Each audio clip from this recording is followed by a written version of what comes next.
Hi, I'm Lisa. And I'm Jonathan, and we're created for learning. Today we're going to talk about a way to communicate empathy with your students through asking questions about how their actions affect others' lives. Try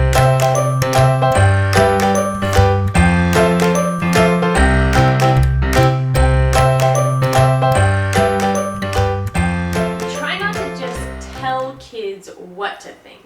We want to model ways to question their actions and thoughts so they may grow in knowledge and character, just like we hope to do personally in our own lives. So, situation. Student, you know those little, on the side of the binder, spiral binder, when you rip it off, there's all those little crinkly things, and they rip them off and they sweep it onto the carpet. They're the devil, not the student. the spiral shreds. Crinkly paper things. That kid doesn't get it. Sure, you could call him lazy for not sweeping it in his hand and carrying it over the trash can, or you could be very overt and direct about his behavior or her behavior. But we want that student to discover what they just did. Yeah, so I asked that student, do you hate the janitor? And he looks up at me dumbstruck, because it's a shocking question. Do you hate the janitor? It puts him on the defensive for a second. But in the times when this question is fitting, we want the student to defend their reasoning for their choice.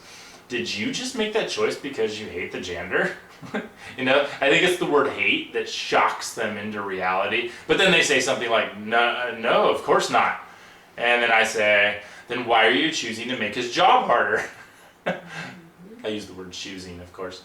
And they say, I didn't realize it was. And then I ask, how do you think this will make his job harder?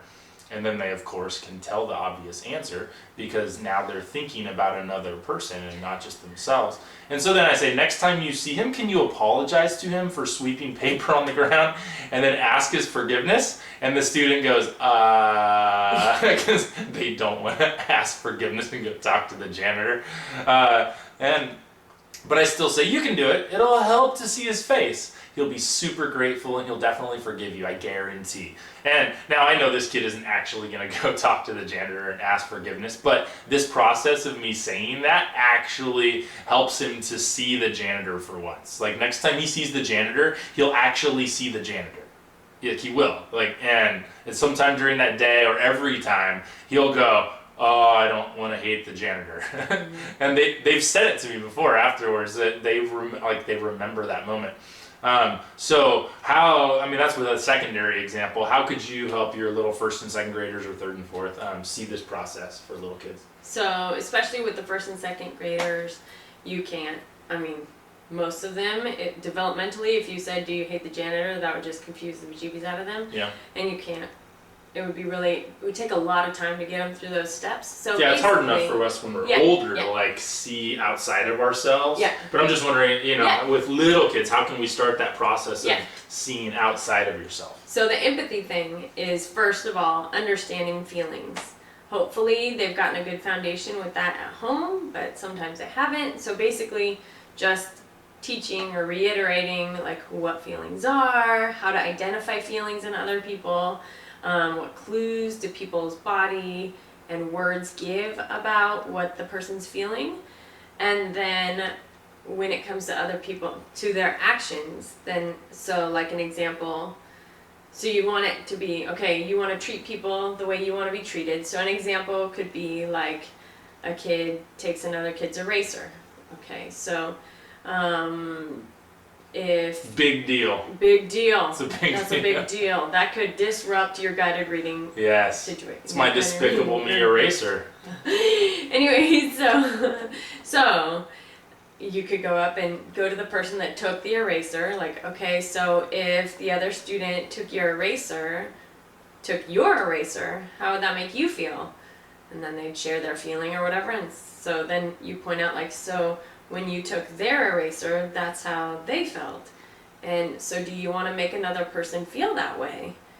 And sometimes they might say yes because they want the eraser, but you have to work through the no, really, in order to have a peaceful classroom, or a peaceful relationship with that person, you don't want to do that. That doesn't bring peace. That just divides you guys. So you could say to them maybe, I know you want the eraser, but do you want them to feel that way? Feel that way, yeah. And then they would probably say, they would start to see the separation between their action and the other person's feelings. Mm-hmm. So have you ever, with a kid who have you ever like, okay, go over to him and take his eraser now, so that they can like have that moment of feeling, even though they're gonna give it back? I'm sure, yeah, we used to role play that kind of stuff. Okay. I think, yeah.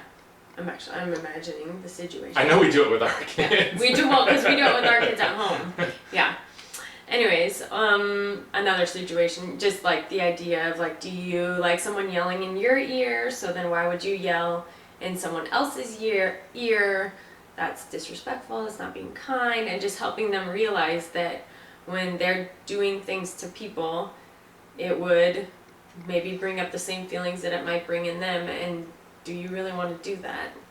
Making it personal, because like they are able to know a lot of times, because they're starting to identify their feelings in them, that other people have those same feelings too. Yeah. So with younger kids, probably the first step is, and they probably can't go past this, maybe they can, is getting them to see the emotions and the situation for another person in their class. Yeah. Right? But in secondary, yes, I always want them to still feel that. Mm-hmm. But then beyond that, like let's start looking at our whole society, our whole campus, our whole society, our whole world. That's why we teach big world literature like Anne Frank and things like that, is to get that growing empathy and vision for... I would talk about it too though, like with littering, like... Oh, you see trash on the ground outside and someone threw, like at the lunch tables, you throw your trash on the ground if there's that much trash. Or you just let it blow, like the wind blew it, like, oh, I didn't throw it on the ground, the wind did. Where is that trash going to blow to, and get them to like work through those. It's like cause and effect, that's a standard. And then also just like a sequencing. Like, okay, so if that falls there, what's the next thing that will happen? And it's just critical thinking. Yeah. Speaking of sequencing, another thing that I would do with my students is when they would put my library books back in my library, I required them to do it in alphabetic order so the next student can find it, right? And when I would just see them, like the kid would bring, it'd be Lupica, the sports author, Mike Lupica, and they'd go just stick it wherever they're closest to the bookshelf. They just stick it in the B's, right? And they don't even think about it. And so I would ask them, I try to come up with shocking questions, not to shame them, but to like break them out of the reality. I would say something like, are you trying to take time away from my daughters? And they go, huh? What? And I would say, do you realize that when you take that 20 seconds and don't put it back where it goes, that at the end of the day, I have to put back like 15 times 20 seconds, and that's time that I don't get to spend with my daughters? Can you then, can you go put that back? I just kindly ask you to put it in the right spot so I can grade your papers like you want me to, and then actually go home instead of having to put your books back as well, because you could have put those back. And just those, I try to, with older kids, like, not shame them, but it's that question that's shocking that breaks them out of their reality. Those are I find those are really helpful questions. It's making me think about shame and wondering, like, was there a time when you could ever see that, like, this is now switched to shaming? Yes, absolutely, right? And even, I know in that, there might be a moment of them feeling blame, right? But then I restore them always at the end. Like, if I see that happening to them, and even if I don't, you still restore them, and like, I know you can do this, right? I'm not mad at you, but I just need this to happen, right? And he needs you not to throw trash on the ground, all of that, so... Would you ever say, like, I know you want to be a kind person or whatever? Is that like passive aggressive? No, I don't think saying positive things, assuming positive things about them. It could come across like, I know you want to be a kind person. Yeah, if you say it that way. You say, I know you want to be a kind person. Like, it's all in tone, how you deliver it. Yeah. But certain kids need, like certain kids, especially in secondary, like you don't want to be sarcastic. I don't know if that's ever helpful. But there is like more toward that edge, especially with certain kids, like personalities. That's how you get to them, and then you pull them back with the restoration, with the identity of building them up. Alrighty. Do you hate the janitor? It's kind of Do you hate the janitor? Do you hate the janitor? Yeah. It's kind of a question that jolts them out of themselves and gets them to think about others. We don't want to blame or shame them like we were just talking about. We just need a moment for them to pull out so they can see the bigger picture of the world around them.